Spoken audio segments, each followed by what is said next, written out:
At 11:16 p.m. on August 15th, 1977, a radio telescope in Delaware, Ohio, picked up something that had never been detected before and has never been detected since. A transmission so powerful, so precisely tuned, and so utterly unexplainable that the astronomer who found it circled the data on the printout and wrote a single word next to it: wow. 48 years later, we still don't know what it was.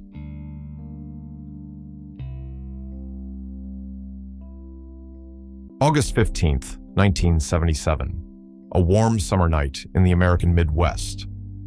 While most people were sleeping, the Big Ear radio telescope at Ohio State University was doing what it had done for years, silently scanning the sky, listening for something, anything, that didn't belong. The Big Ear wasn't exactly glamorous. It looked more like a parking lot covered in aluminum than a telescope. It didn't have a dish. It couldn't be pointed. It just sat there, fixed, waiting for the Earth's rotation to sweep different patches of sky across its sensors. But what it lacked in aesthetics, it made up for in sensitivity. Funded by the National Science Foundation and operated by the university's SETI program, the search for extraterrestrial intelligence, Big Ear was designed to detect narrowband radio signals. That detail matters. Narrowband signals are the kind that technology produces. Nature produces broadband noise, a sharp, focused transmission at a specific frequency. That's what you'd expect from a transmitter. Think about that. The telescope wasn't looking for noise. It was looking for engineering. The telescope recorded its findings on paper, line after line of alphanumeric characters, each representing signal intensity at a specific frequency channel. Most of it was noise, ones, twos, the occasional three. Nothing worth noting. Then, on August 18th, a few days after the observation, a young astronomer and volunteer named Jerry Ehman sat down to review the latest batch of data. He'd done this hundreds of times.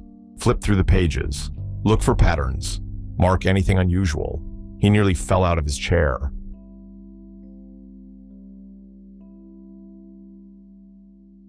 Let's break down what he found, because the details are where this gets unsettling. The Big Ear's receiver split the radio spectrum into 50 channels, each representing a narrow frequency band. The computer printed one character per channel every 12 seconds as the sky drifted past. Most channels showed baseline noise, ones and twos. But on channel 2, in the second row of data, something entirely different appeared. The sequence read 6EQUJ5. Now, to understand what that means, you need to know how the printer worked. Characters 1 through 9 represented low to moderate signal strength. Above 9, it switched to letters. A through Z represented progressively stronger signals.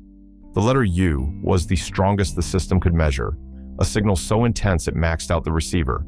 So let's read that sequence again. 6EQUJ5. The signal started at intensity 6. It climbed rapidly to E, then Q, then peaked at U, the absolute maximum. Then it fell back down through J to 5 and vanished. A perfect bell curve over exactly 72 seconds, the exact amount of time the telescope's fixed beam would take to pass across any single point in the distant sky. This wasn't random noise. This was a signal behaving exactly as you'd expect from a fixed source in deep space, broadcasting at tremendous power on a very specific frequency. And that frequency? That's where the hair stands up on the back of your neck. The signal was detected at 1,420.4556 megahertz. That's the frequency at which hydrogen, the most abundant element in the universe, naturally emits radio waves. Every astronomer on Earth knows this number. It's been called the watering hole of the cosmos. Any civilization advanced enough to build a radio transmitter would almost certainly know it too. If you were an alien civilization trying to get noticed, you'd broadcast on the frequency everyone's already listening to. And that's exactly where the wow signal was found.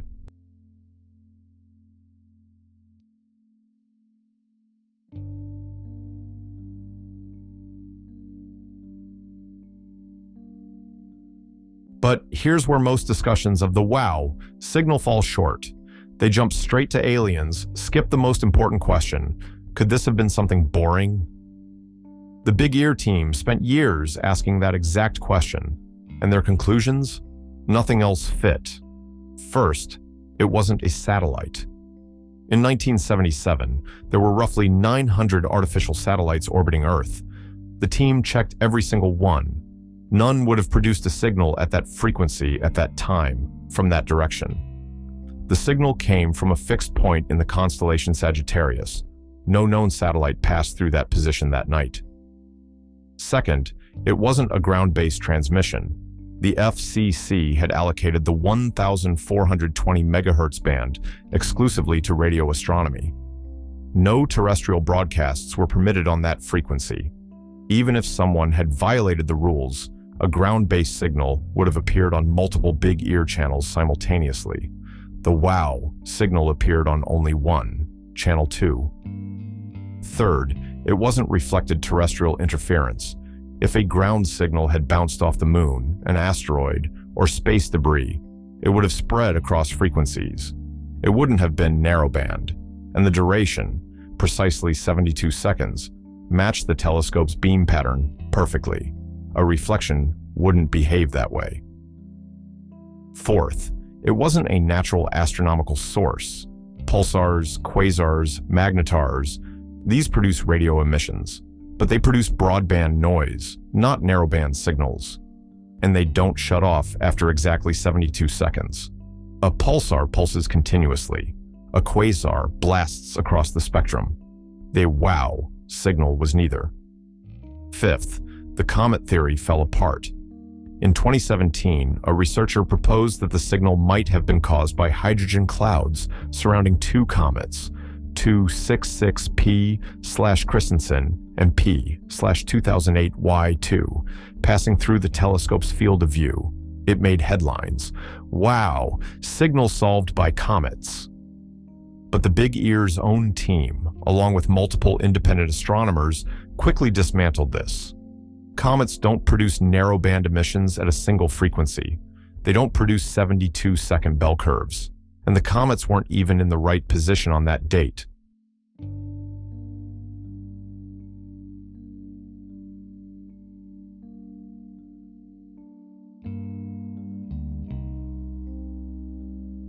Here's the part that makes the WOW signal genuinely haunting. It wasn't that we detected something amazing once, it's that we never detected it again. After Jerry Ehman's discovery, astronomers returned to that same patch of sky again and again. The Big Ear itself observed that region over 100 more times before it was decommissioned in 1998. Nothing. Robert Gray, an independent researcher, dedicated years of his life to re-examining the WOW signal's source. In 1995 and 1996, he used the Very Large Array, one of the most sensitive radio telescopes ever built, to scan the target area. If the signal were repeating, even weakly, the VLA should have caught it. Silence. In 1999, he tried again with the University of Tasmania's 26-meter dish. 6 separate observations. No signal detected. The Arecibo Observatory, before its tragic collapse in 2020, also pointed toward Sagittarius. 14 hours of observation. Nothing. Breakthrough Listen, the most comprehensive SETI program in history, funded with $100 million, hasn't found it either. Think about that. For 48 years, we've trained increasingly powerful instruments at the source of the most compelling candidate for an alien transmission ever recorded. And every single time, the answer has been the same. The signal was a one-time event. Suddenly, the WOW signal wasn't just an anomaly. It was a ghost.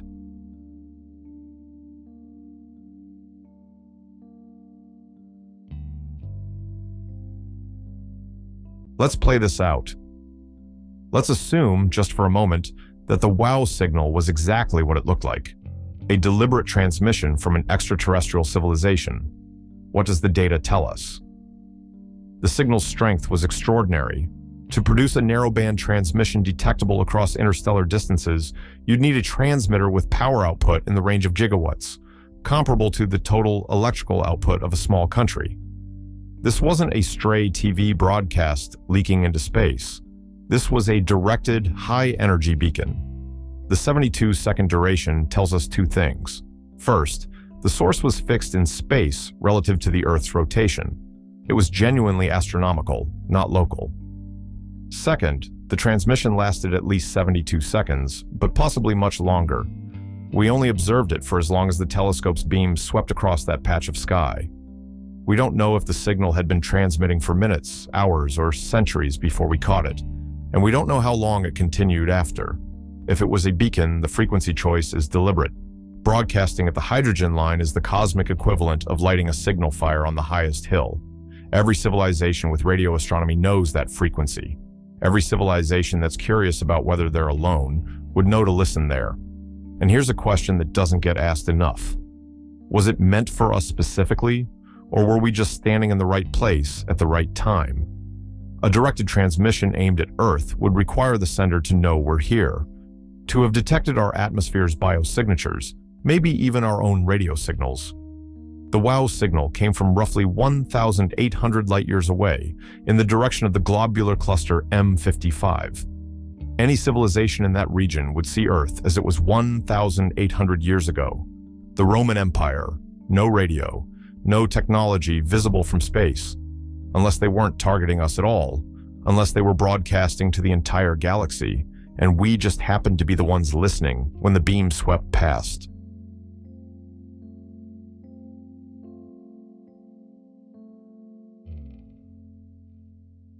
If you're finding this as fascinating as I hope you are, hit that like button. It genuinely helps this channel reach more people who love diving into unsolved mysteries. And subscribe if you want to be notified when we explore the next one. Theory 1. The Interstellar Lighthouse. Some astrophysicists have proposed that advanced civilizations might build enormous beacons, not to communicate with anyone in particular, but simply to announce their existence. These beacons would sweep across the galaxy in predictable patterns, like a lighthouse. The WOW signal in this model was simply our moment in the beam. The problem?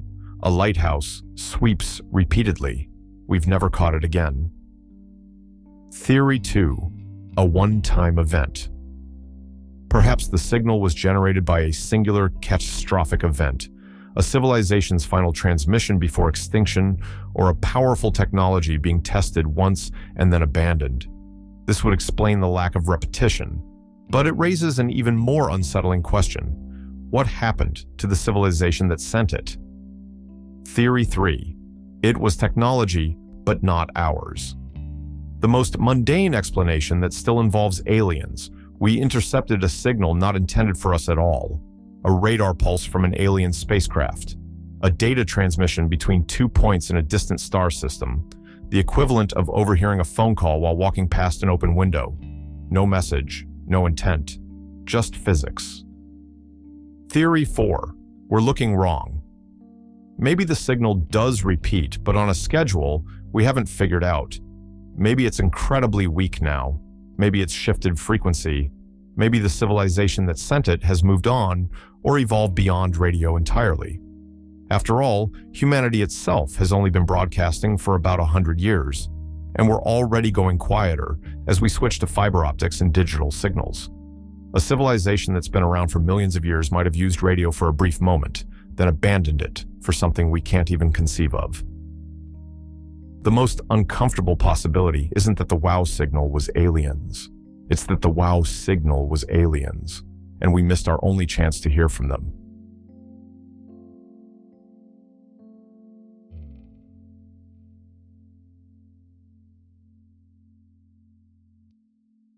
Whether the WOW signal was an alien transmission, an unknown natural phenomenon, or something else entirely, its true significance goes beyond the data on that printout. It changed how we think about our place in the universe. Before 1977, the search for extraterrestrial intelligence was a fringe pursuit. A handful of passionate scientists working with limited resources and even more limited respect. The WOW signal didn't prove we're not alone, but it proved something almost as important, that the question is worth asking. Because here's what the wow signal represents. It represents the possibility that the answer to the biggest question humanity has ever asked is out there, waiting, on a frequency we already know how to listen to. Today, the big ear is gone. The land it sat on was sold to a golf course developer in 1998. The golf course itself has since closed.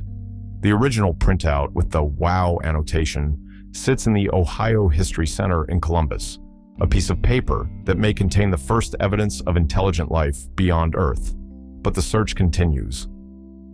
Breakthrough Listen scans millions of stars.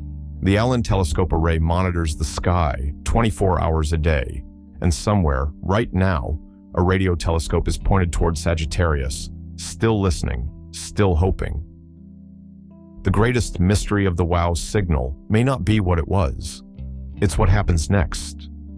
Because somewhere out there, in the direction of a globular cluster called M55, 1,800 light years from Earth, the source of the signal exists, or once existed. The transmission traveled for nearly 2 millennia to reach us. It arrived on a warm August night in 1977. It lasted 72 seconds, and then it was gone. But the question it left behind will echo for as long as there are humans looking up at the night sky and wondering, are we alone?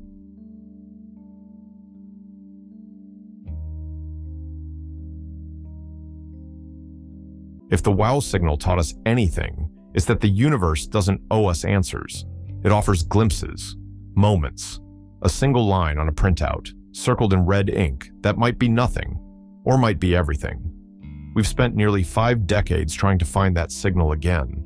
Decades more of searching almost certainly lie ahead, and maybe the search itself is the point. Maybe the act of listening, of building bigger telescopes and training them on distant stars, is humanity's way of saying, we're here, we're curious, we're listening. The WOW signal reminds us that even in an age of satellites and supercomputers, our universe still holds secrets. And sometimes, the only evidence we get is 6 characters on a piece of paper and one man's stunned reaction. The greatest mystery isn't what we know about the WOW signal. It's how much remains unknown.